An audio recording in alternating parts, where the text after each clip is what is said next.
President Trump sharing on Truth Social, praising the White House border czar, saying this: just captured a major leader of MS-13. Tom Homan is a superstar. Joining us here with reaction, John Torres, former ICE acting director. John, it is great to have you here. This was major news this morning. What kind of impact does this arrest have for the Trump administration? It's a huge win for them. It's a big win for law enforcement, and even better for the community, because they're a lot safer today with this guy off the streets. Yeah, and talking about that, the efforts, one of the things that stood out during this press briefing earlier was something that was said along the lines of new laws weren't needed, but rather enforcement of the already existing laws were. And you're seeing the first 100 days of this administration and the focus on the border, and you're seeing these arrests and the takedown of MS-13. Can you describe what it's like to be able to enforce the laws and compare and contrast that one to the previous administration? They had the same laws then, but they weren't enforced. 100% true. As a career agent myself, we always used to say our job is to enforce the laws that are on the books. And when people complain about those laws, they should work with their congressional representatives to get those changed. But what you're seeing now is that the handcuffs have been taken off the ICE agents on the ground, and they're going out and making significant arrests.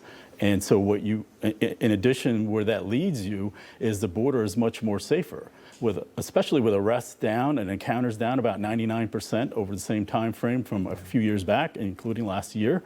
And so with the border now under control, now you have the agents in the interior able to focus on these types of arrests and work bigger cases. They can work cartel cases.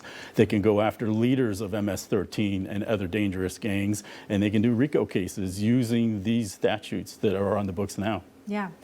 Do you know, could you give us a broad idea, maybe, how many more are out there? I know it's hard to keep track with all the gotaways, but it seems like, you know, there are a number of arrests being made, which is great, but it makes me wonder, you know, how many are left? Yeah, sadly, even in my day, and I've been out over 10 years now, in my day, the estimate was there were 10 to 15 million illegal aliens in the country. Mm-hmm.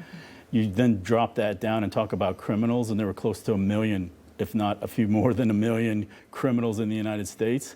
And then you look at another 600,000 that are sitting in the jails waiting to be transferred to ICE, but then it takes you into the sanctuary city status where some cities will not cooperate with ICE and turn them over. So now you have agents going into the communities that have to do this work. I want to ask you about this, if we could. The Secretary for DHS, Kristi Noem, recently visiting in El Salvador in prison where alleged TDA gang members are being held. And she shot this video. I believe we have it. If we can play it, we'll do that now. Watch this. Here at CCOT today and visiting this facility. And first of all, I want to thank El Salvador and their president for their partnership with the United States of America to bring our terrorists here and to incarcerate them and have consequences for the violence that they have perpetuated in our communities. I also want everybody to know, if you come to our country illegally, this is one of the consequences you could face. First of all, do not come to our country illegally. You will be removed and you will be prosecuted. But know that this facility is one of the tools in our toolkit that we will use if you commit crimes against the American people.